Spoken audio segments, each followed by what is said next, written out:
Bienvenue dans un nouvel épisode les amis. Dans cet épisode on va parler mobilité. Dans un premier temps on va parler du Jefferson Curl, un exercice qui est devenu super populaire dans la francophonie. Je vais vous parler des confusions qu'il y a autour de cet exercice et des erreurs qui sont commises lors de son exécution.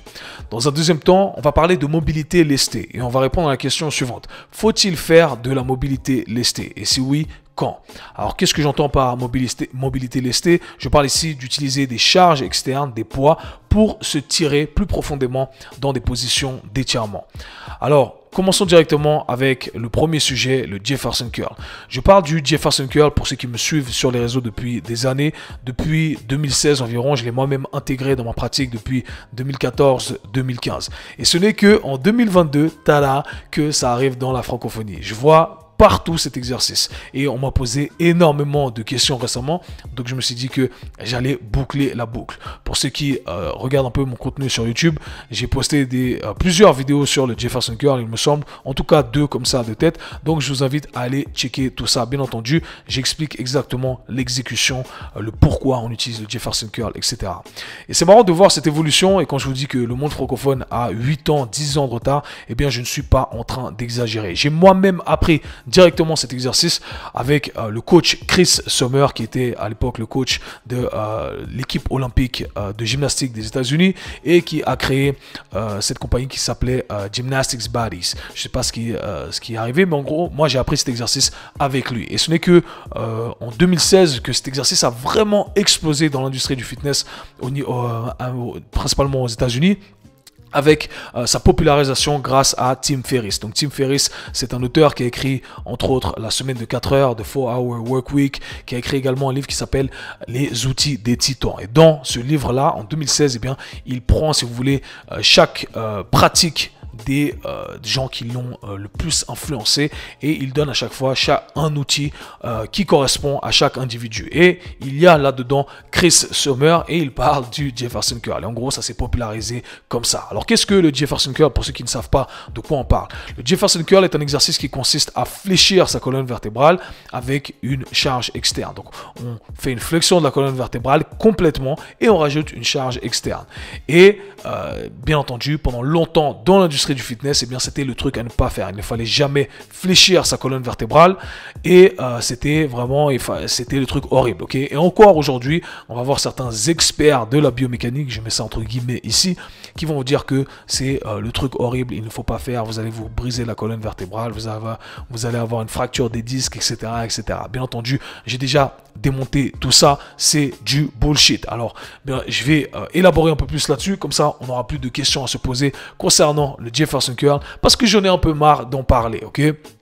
Donc, ce qui est marrant de le voir aujourd'hui, c'est que je vois tous ces influenceurs francophones, ces personnalités YouTube francophones qui parlent du Jefferson Curl, mais quand je vois ces gens faire l'exécution du Jefferson Curl ou parler du Jefferson Curl, eh bien je vois qu'ils ne savent fondamentalement pas de quoi ils parlent, ils ne savent pas l'exécuter, ils ne comprennent pas ce qu'il y a derrière, ils ne comprennent pas la science derrière. Donc c'est malheureux parce qu'on partage simplement parce que voilà, c'est la nouvelle mode, mais on ne sait pas vraiment de quoi on parle. Donc je vais éclaircir tout ça, vous pourrez leur envoyer le podcast, comme ça ils sauront de quoi on parle. Commençons directement par la première confusion. Il y a une première confusion avec le Jefferson Curl qui est d'associer le Jefferson Curl au deadlift avec le dos rond. Et on voit des gens qui font des deadlifts avec le dos rond et qui disent regardez mon Jefferson Curl. Ce sont deux choses qui sont complètement différentes en soi parce que le stress mécanique est distribué de manière différente. Okay?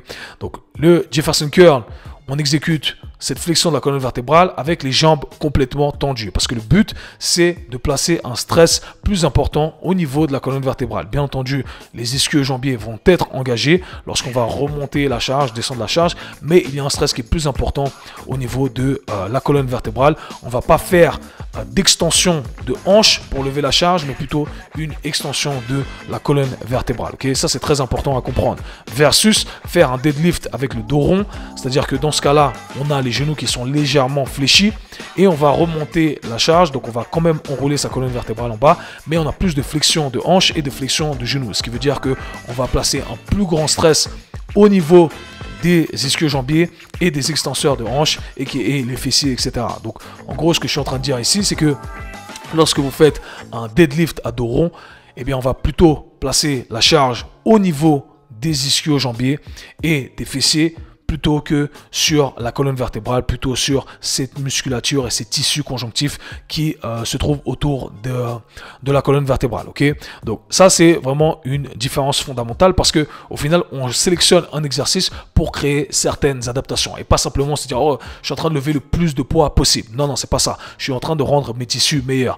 Donc si vous utilisez un deadlift à dos rond et que vous levez je sais pas 150 kg, 160 kg, c'est très bien, mais ça ne veut pas dire que vous pourrez faire un vrai Jefferson curl avec les jambes tendues, avec les genoux verrouillés, avec la même charge parce que là la colonne vertébrale va être exposée à beaucoup plus de stress. Donc il faut vraiment dissocier les deux et c'est très important de le comprendre et malheureusement il y en a qui n'ont pas compris ça dans l'industrie, dont ces personnes-là, ces personnalités qui vous partagent des informations sur le Jefferson curl. Ok, donc maintenant essayons de comprendre fondamentalement à quoi sert le Jefferson curl avant d'aborder les erreurs les plus communes. Le Jefferson curl a pour but de renforcer votre colonne vertébrale, d'où le fait que on veut principalement mettre le stress sur cette dernière. Et maintenant, ce qu'il faut comprendre, c'est que la colonne vertébrale, ce n'est pas un truc, ok? La colonne vertébrale, c'est une composition de trucs, c'est une composition de plusieurs articulations qu'on appelle les vertèbres. Chaque vertèbre a la capacité de bouger. Donc, chaque vertèbre a donc des tissus autour de ces dernières qui lui permettent de bouger, donc d'absorber de la force et de produire de la force. Et le but avec le Jefferson curl, eh bien, c'est de solliciter chacune de ces vertèbres. Donc, on veut mobiliser chacune de ces vertèbres dans un premier temps et les exposer à la charge à laquelle on va être exposé, ok? Et ça, c'est ce qu'on a tendance à oublier. On pense que le Jefferson curl, eh bien, ce n'est que pour la partie lombaire, le bas de la colonne vertébrale. Or, ce n'est pas le cas. Le Jefferson curl, c'est pour toute la colonne vertébrale, à condition, encore une fois, qu'on l'exécute correctement. Et donc, ça m'amène à parler des erreurs les plus communes lorsque je vois le Jefferson curl être exécuté sur les réseaux sociaux, sur YouTube, etc. La première erreur, comme j'ai dit, c'est de ne pas garder les jambes tendues.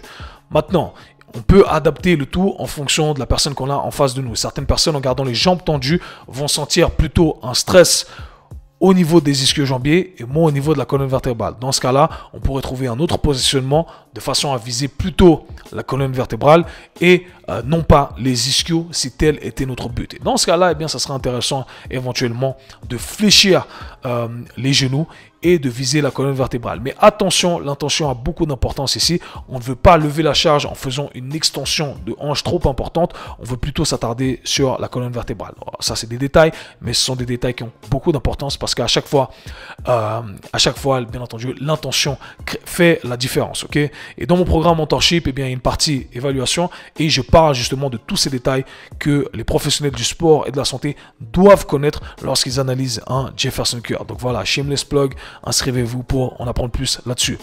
La deuxième erreur donc qui complète ce que je viens de dire, c'est que la plupart des gens, lorsqu'ils font cet exercice, ne segmentent pas leur colonne vertébrale. Donc ils pensent simplement qu'il faut ramener la charge vers le bas et ils arrondissent leur colonne vertébrale, ils descendent. Okay? Le problème avec ça, c'est que on ne fait que de renforcer un mouvement compensatoire. La plupart des gens n'ont pas la capacité de segmenter leur colonne vertébrale, principalement la partie thoracique de la colonne vertébrale, donc le haut de la colonne vertébrale. Ce qui veut dire que toutes les contraintes sont placées directement sur la partie lombaire. Donc en gros, c'est le bas du dos qui travaille tout le temps, ok, dans les exercices qu'on fait au quotidien, dans notre activité. Et du coup, eh bien, avec le Jefferson curl, on a l'opportunité de faire en sorte que toute la colonne vertébrale travaille, que le haut de la colonne vertébrale soit sollicité également. Et c'est ce qu'on veut faire. Et du coup, si on néglige cet aspect-là, cet aspect segmentation, cet aspect bouger partie par partie, eh bien, au final, on perd les bénéfices de l'exercice. Ok? Donc, on veut segmenter chacune de ces parties. Vous voulez penser à enrouler votre colonne vertébrale un peu comme si on enroulait une serviette. Ok? On ne veut pas plier la serviette. C'est un peu ce que la plupart des gens font. D'accord? Ils plient, ils se plient et on a justement un point de levier au niveau de la colonne vertébrale, au niveau de la partie lombaire, pardonnez-moi, éventuellement au niveau des hanches, mais on n'a pas un pli, si vous voulez, au niveau de chaque vertèbre. Et nous, ce qu'on aimerait avoir, c'est un pli au niveau de chaque vertèbre. Chaque vertèbre va être exposée à la charge à un certain moment. Et c'est ça le but et c'est très important de le faire. Et gardez ça en tête pour ce qu'on va aborder après. Et la troisième erreur, eh bien, c'est de ne pas respecter les progressions avant de mettre de la charge. Alors, avant de mettre de la charge, parce que c'est encore le nouvel exercice. Donc, on dit, voilà, ça, c'est le nouvel exercice. Commencez avec 10 kg, commencez avec 20 kg, et puis après, vous allez augmenter, etc. Ou commencez avec 5 kg. Et encore une fois, ce sont des données, des nombres, des chiffres qui sont totalement arbitraires. Okay? 5 kg peut-être que c'est pas beaucoup pour vous, mais pour certaines personnes, eh bien, ça peut leur causer une blessure. Donc, on doit savoir comment commencer. J'ai fait un post sur mon Insta, vous pourrez aller checker ça, un reel, où je parle des différentes progressions de la colonne vertébrale. Vous pourrez avoir un visuel avec ça. Mais la première chose à apprendre, c'est qu'il faut apprendre à segmenter sa partie lombaire. Donc, on a 5 vertèbres au niveau de la partie lombaire. On aimerait être capable de les bouger chacune de ces vertèbres. Okay? Comme ça, la distribution de charge va se faire de manière équivalente au niveau de la zone lombaire. On aimerait faire exactement la même chose au niveau de la partie thoracique. Quand j'initie mon Jefferson Curl, eh bien, je vais chercher à rentrer au maximum chaque vertèbre au niveau de la partie thoracique. Donc ça, ce sont les 2 étapes fondamentales. Ensuite, on peut commencer à travailler sur cette segmentation en utilisant une bande élastique pour exposer nos tissus à de la charge. Encore une fois, certains de vous, peut-être que vous êtes déjà assez fort, vous n'êtes pas obligé de passer par cette étape, mais hey, pas tout le monde peut tolérer 5 kg en fin de flexion de la colonne vertébrale. Donc, je vous donne toutes les étapes, à vous de savoir où vous devez vous situer. Ensuite, lorsqu'on passe directement, on commence à intégrer le mouvement qu'on appelle Jefferson Curl.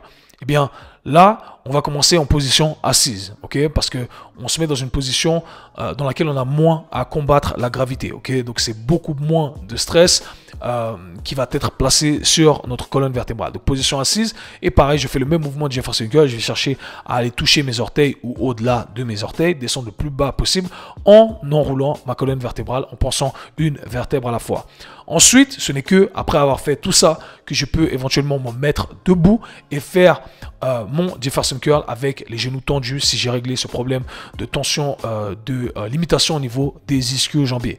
Et là, à poids de corps. On commence à poids de corps. Commencez toujours à poids de corps. Même pour certains, à poids de corps, ça va être très compliqué. D'ailleurs, pour revenir sur cette confusion, comparaison avec dos rond et jambes tendues, le premier truc que vous allez voir, la première compensation que vous allez voir pour quelqu'un qui a du mal, qui est inconfortable à remonter avec les jambes tendues, la colonne vertébrale est trop faible, eh bien, c'est qu'on va voir les genoux se plier. Okay? Les genoux vont se plier et la personne va vouloir faire une extension au niveau des hanches. Okay? Et là, on perd la contrainte qu'on voulait placer sur la colonne vertébrale. Donc, encore une fois, gardez ça en tête. C'est très important. D'accord? Donc, une fois qu'on a fait tout ça, après, on peut mettre des charges externes. Et ce n'est qu'après avoir fait tout ça, après avoir maximisé toutes ces progressions, avoir compris l'intention qu'il faut mettre derrière, et bien après ça on peut mettre de la charge externe. J'ai rajouté quelques tips dans mes vidéos YouTube, donc je vous inviterai à aller checker tout ça pour voir comment on fait correctement un Jefferson Curl. La dernière erreur, eh bien, c'est de ne pas respecter le principe de progressivité lorsqu'on va utiliser de la charge externe. Comme je l'ai dit, il ne faut pas écouter les nombres arbitraires qu'on vous donne. On vous dit, oui, commencez avec 5 kg. Non, 5 kg peut-être c'est trop, ok? Donc, commencez à poids de corps, 1 kg, 2 kg, 3 kg, 4 kg. Gardez toujours une marge de sécurité parce que vous ne savez pas comment vous allez vous sentir le lendemain. Et c'est souvent ça qui est tricky, c'est que le lendemain, on ne sait pas vraiment comment on se sent. Okay? Donc ça, mieux vaut prévenir que guérir. C'est le terme que je cherchais, c'est l'expression que je cherchais. Donc commencez avec une charge plus légère et vous dites, ok, la prochaine fois, je peux augmenter un petit peu et je vais augmenter de 5 à 10% pour toujours être dans la sécurité.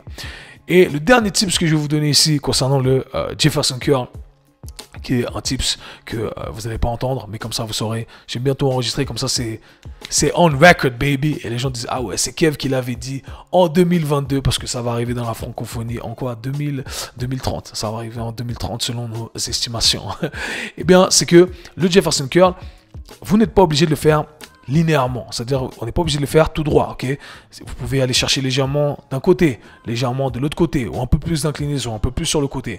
Et il y a des zones sur lesquelles on peut travailler, ok? Avec mes clients, c'est ce qu'on implémente depuis des années. Comme je l'ai dit, depuis 2016, etc., c'est ce que j'implémente dans la programmation de mes clients également. Okay? Donc, on va chercher sur différents spectres de mouvements. Ce n'est pas simplement en haut et en bas. On peut aller un peu sur le côté, un peu sur l'autre côté, etc. On va viser des tissus qui sont légèrement différents. On va viser le carré des lombes, mais le carré des lombes, ce n'est pas un truc, c'est plusieurs trucs. Donc, on va viser des tissus qui sont légèrement différents. Encore une fois, ne vous faites pas avoir à vous marier un exercice avec des règles prédéfinies, des règles bidons et complètement arbitraires. Donc, voilà, pour le Jefferson Curl, vous avez tous les outils. Est-ce que c'est un bon exercice? Très bon exercice si on respecte les progressions. On commence là où on doit commencer pour ne pas se mettre à risque, d'accord? Et c'est très bien parce qu'on augmente la capacité de notre colonne vertébrale à tolérer de la charge dans la position dans laquelle elle serait normalement la plus vulnérable. Au quotidien, on se baisse pour arrondir, pour porter des charges, donc on arrondit notre dos, etc. Et bien là, on rend la colonne vertébrale forte. Et d'ailleurs, c'est cette zone lombaire de la colonne vertébrale qui a tendance à s'atrophier le plus rapidement possible selon des recherches, etc. Donc voilà, c'est quelque chose qui a totalement du sens de ne pas laisser ces tissus s'atrophier. Et tiens, comment on fait pour ne pas laisser ces tissus s'atrophier? Eh bien, on les entraîne. Et le fait de garder sa colonne vertébrale droite, on vous dit faites des planches, faites du gainage, etc. C'est très bien, mais la colonne vertébrale ne bouge pas. Et le seul moyen de faire en sorte de combattre ce phénomène pardonnez-moi, d'atrophie, eh bien, c'est de bouger, de placer de la résistance, de placer un stress mécanique. Donc voilà, vous avez tous les secrets. C'est comme ça qu'on fait un Jefferson Curl. Taguez-moi si vous voyez les influenceurs, les personnalités fitness, les coachs donner des mauvais conseils. I see you, baby. Et c'est que du love ici. Ensuite, parlons du deuxième sujet d'aujourd'hui. Faut-il faire de la mobilité lestée? Si oui, quand? Ok, la mobilité lestée, qu'est-ce que j'entends par ça? On prend des charges externes pour se tirer un peu plus en fin d'amplitude de mouvement. Par exemple, le Jefferson Curl. Si je vais chercher sans charge, eh bien, imaginons que j'arrive juste en dessous de mes genoux. Si je rajoute une charge, eh bien, je vais gagner peut-être 10 degrés, ok? Je vais pouvoir me tirer un peu plus loin. Et souvent, on se dit, bah, hey, si j'arrive à me tirer un peu plus loin, eh bien, très bien, ben, j'ai tout le temps utilisé des charges. Et c'est là qu'on va utiliser, par exemple, une barre sur son dos pour faire des good mornings. Ou, pardonnez-moi, pas des good mornings, le pancake, d'accord? Donc, on va se mettre en position de pancake, on va mettre une barre sur son dos. Et on va se tirer un peu plus loin dans le stretch. Ou je sais pas, plein de stretch. Pensez à des stretch dans lesquels vous utilisez une charge externe pour vous tirer plus profondément dans la position d'étirement. Alors, est-ce que c'est bien? C'est compliqué comme question. C'est pas que ce n'est pas bien, ce n'est pas que c'est bien, c'est que ça doit être approprié à un moment donné, ok? Et il y a certains problèmes qu'il faut relever dans un premier temps. Et j'ai fait un post récemment sur ça également sur Insta. Donc il y a 3 problèmes qui existent et qu'il faut garder en tête, ok? Le premier, c'est que lorsque on va se mettre dans une position d'étirement, eh bien, on va aller en fin d'amplitude de mouvement. Et la fin d'amplitude de mouvement, c'est là où nous sommes le plus faibles, c'est là où nos tissus ont le moins de capacité à tolérer de la charge. Donc, en gros, c'est très risqué. En fin d'amplitude de mouvement, on veut faire attention. Et le fait d'utiliser des charges externes, eh bien, ça peut vous mettre à risque parce qu'il est très difficile d'estimer exactement la charge qu'on arrive à tolérer dans cette fin d'amplitude de mouvement. Okay? Donc, bien entendu, si, imaginons, je veux simplement me tirer plus dans le stretch et je me dis, ok, je vais prendre un poids de 15 kg. Ah, mais pas de bol, en fin d'amplitude de mouvement, votre colonne vertébrale ne peut tolérer que 10 kg. Et bien, qu'est-ce qui se passe? Vous avez perdu tous les bénéfices du stretch, vous faites un grand pas en arrière parce que maintenant vous êtes blessé et voilà, il va falloir recommencer le processus. Donc, c'est très difficile et voilà pourquoi je ne recommande pas de commencer avec des charges externes. Le deuxième problème, eh bien, c'est que on a tendance à alimenter des schémas compensatoires lorsqu'on utilise des charges externes. Je reprends l'exemple ici de la colonne vertébrale. Encore une fois, on va parler du pancake. Okay? Donc la position de pancake, c'est quand vous faites un grand écart facial et que vous ramenez le torse au sol. Eh bien, ce qui se passe, c'est que au bout d'un moment, lorsque vous avez trouvé la fin d'amplitude de mouvement au niveau de vos tissus des hanches, vous avez stretché au maximum vos adducteurs, stretché au maximum vos ischio-jambiers, eh bien, vous n'êtes pas encore au sol. Vous utilisez une charge sur votre dos et en espérant vouloir aller un peu plus bas. Mais malheureusement, ce qui se passe, eh bien, c'est que votre corps ne va pas vous laisser aller plus bas. Parce que votre corps, il se contracte. C'est ce qui se passe quand on arrive en fin d'amplitude de mouvement. Votre corps contracte les tissus qui sont en train d'être étirés. Parce qu'on a un certain seuil, on a une certaine limite qui est prédéfinie par notre corps. Okay? Et donc, votre tissu se contracte. Et là, vous rajoutez une charge en espérant aller un peu plus bas. Et malheureusement, ce qui va se passer dans beaucoup de cas, c'est que votre corps, il va chercher à aller du point A au point B, en l'occurrence plus bas, aller toucher le sol, mais il va le faire en compensant, en utilisant une autre articulation. Pour l'exemple du pancake ici, eh bien, on va commencer à arrondir sa colonne vertébrale. Et la charge à ce moment-là, eh bien, elle n'est plus en train d'être distribuée sur les tissus qui devraient être sollicités. Pour l'exemple du pancake, les ischio-jambiers, les adducteurs, etc. Mais c'est la colonne vertébrale qui va commencer à prendre la charge. Donc cette barre que vous placez sur votre dos, au final, elle n'est pas en train de renforcer vos ischio-jambiers, de vous tirer plus dans le stretch, elle est tout simplement en train de placer un stress inutile sur votre colonne vertébrale. Et il en va de même pour plein de stretch. Peu importe le stretch auquel vous pensez, la même règle s'applique. Okay? Donc ça, c'est très important. Et la troisième erreur, ou le troisième problème selon moi, c'est que on a tendance à laisser notre ego prendre le dessus on prend des charges externes et voilà, on combine ces deux premiers problèmes, on risque de se blesser ou on risque de créer des schémas compensatoires ou d'alimenter ces schémas compensatoires. Donc la conclusion à tout ça, c'est que la mobilité lestée, on voit tout ça sur les réseaux, on voit plein de gens le faire. Moi, bien entendu, je fais ça, mais ce n'est pas là où on doit commencer. On doit faire un travail spécifique. Dans un premier temps, on doit travailler spécifiquement dans des angulations pour apprendre à notre corps à tolérer cette fin d'amplitude de mouvement. Okay? Le fait de le faire avec une charge externe, eh bien, ça risque d'être dangereux dans un premier temps. J'utilise uniquement des charges externes lorsque j'ai déjà masterisé toute mon amplitude de mouvement. Et à partir de là, eh bien, c'est là où je vais pouvoir commencer à rendre ces tissus plus forts. Je commence, encore une fois, je le fais de manière progressive. Donc, je commence avec une petite charge. Petit, encore ici, ou basse, c'est l'adjectif plus correct. C'est relatif à ma capacité à lever cette charge, bien entendu. Et à partir de là, j'augmente progressivement, jusqu'à arriver à une charge qui me correspond. Pour mon Jefferson Curl, eh bien, moi, j'étais arrivé à 115 kg. Okay? 115 kg sur 3-4 répétitions, facile, jambes tendues. J'ai pas commencé avec 100 kg, j'ai commencé avec des petites charges, des charges qui étaient très basses et j'ai augmenté le tout. Okay? Donc c'est comme ça qu'on doit progresser, c'est le seul moyen de progresser et c'est les seules choses qu'il faut garder en tête. Donc la mobilité lestée, ce n'est pas là où on doit commencer, on va simplement l'implémenter à un moment donné quand on est prêt à tolérer plus de charges. Donc voilà pour tout.